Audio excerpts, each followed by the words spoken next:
Donc aujourd'hui, j'ai la chance d'avoir quelques minutes avec Monsieur Delay, qui est le président de la communauté d'agglomération du Pays de Laon et également le maire de la ville de Laon. Bienvenue, merci de m'accorder ces quelques minutes. Je vais vous poser donc deux questions. La première, on est sur la première édition du salon Trouve ton job. Quel est l'objectif du salon et qu'est-ce que vous attendez de cet événement? Et en tant que président de la communauté d'agglomération, je suis amené à me déplacer dans les entreprises du Lanois très régulièrement, d'aller à la rencontre des chefs d'entreprise et qui me faisaient souvent part de leurs remarques des difficultés de recrutement qu'ils avaient, qu'ils cherchaient. Ils avaient beaucoup de postes à pourvoir, mais ils avaient du mal à trouver des salariés. Et puis, de notre côté, des demandeurs d'emploi disaient souvent on a du mal à trouver de l'emploi à Laon, c'est compliqué. Et finalement, on pouvait constater qu'il y avait une vraie problématique de rapprochement entre le tissu économique et les demandeurs d'emploi du territoire. Et donc on s'est dit que c'était intéressant, on ne l'avait jamais fait à Laon, d'avoir un temps dédié, un salon de l'emploi et de la formation qui permettrait en un même lieu, sur une journée, de rapprocher les demandeurs d'emploi et les entreprises. Avec plus de 90 entreprises présentes, administration publique, organismes de formation.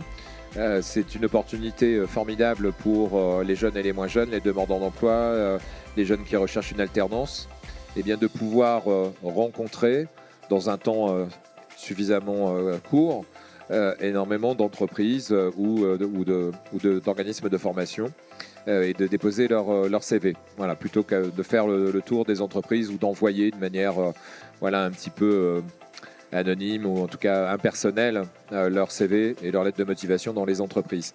Donc il y a ce contact qui se fait physique, direct, avec les recruteurs tout au long de cette journée, ce qui permet aussi, même en 5-10 minutes, de jauger un petit peu les demandeurs d'emploi qui viennent rencontrer les responsables des ressources humaines des entreprises ou des collectivités. Et puis, ce qui facilitera derrière des reprises de contact pour des recrutements ultérieurs. Parfait. Et du coup, en dehors de ce genre d'événement, qu'est-ce que vous mettez en place du coup pour développer l'attractivité du territoire ou amener des gens de l'extérieur à venir travailler sur Laon et son agglomération? C'est une vraie problématique dans les villes moyennes que de développer évidemment l'économie.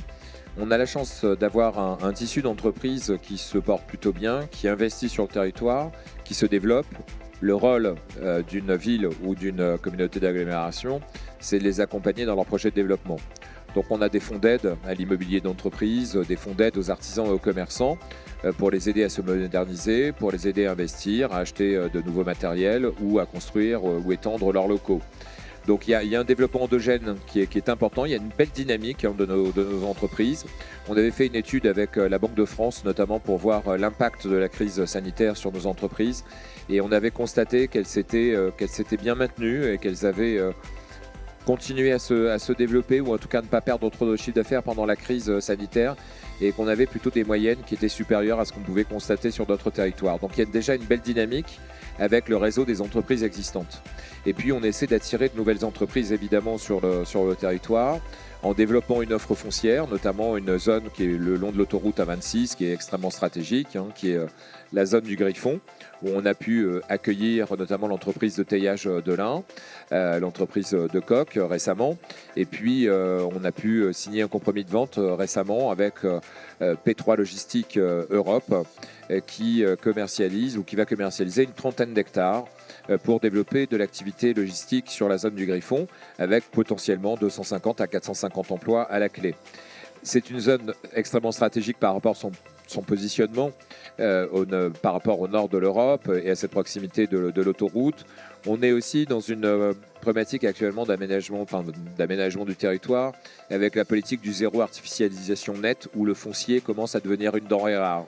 Et le fait d'avoir aménagé cette zone nous permet aujourd'hui d'avoir une offre foncière à disposition des entreprises qui voudraient venir s'implanter sur le territoire. Et on a aujourd'hui beaucoup de demandes d'ailleurs qui se font jour, des options qui sont mises sur la zone du Griffon, qu'on essaie aussi de développer au travers de tout ce qui est les agro-ressources, l'agroalimentaire. On a des projets notamment d'entreprises aussi dans le domaine de l'isolation qui cherchent à s'implanter sur le territoire. Et donc on les accompagne. Et puis on a d'autres zones qui sont à l'intérieur de la ville et on essaie de récupérer du foncier un peu partout parce que ça commence vraiment à devenir une denrée rare. Donc le rôle de la collectivité, c'est d'avoir une offre immobilière, c'est d'avoir une offre foncière, c'est d'accompagner le développement des entreprises en finançant leur immobilier, en finançant leurs investissements matériels et leur équipement. Et dernière question, on voit la fréquentation, il y a beaucoup de monde. Est-ce qu'on peut s'attendre à une deuxième édition prochainement ?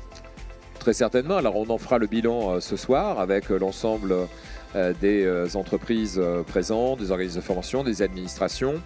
On est à 14h déjà à plus de 800 personnes qui sont venues dans le salon pour rencontrer les recruteurs. Donc on peut déjà dire que c'est un véritable succès. C'était attendu finalement sur le territoire. On ne peut que remercier les partenaires que sont la Maison de l'Emploi et de la Formation, Pôle Emploi, le GEC qui nous ont accompagnés dans l'organisation de ce salon. Et je pense qu'effectivement, on renouvellera bien évidemment cette opération, d'autant plus qu'on a des projets de développement d'entreprise, qu'on a des projets de nouvelles implantations. Et donc, je pense que l'année prochaine, on pourra rééditer effectivement cette première édition à Laon. Eh bien, en tout cas, merci beaucoup Éric Delay pour votre intervention et je vous souhaite une bonne visite sur le salon. Merci à vous. Merci.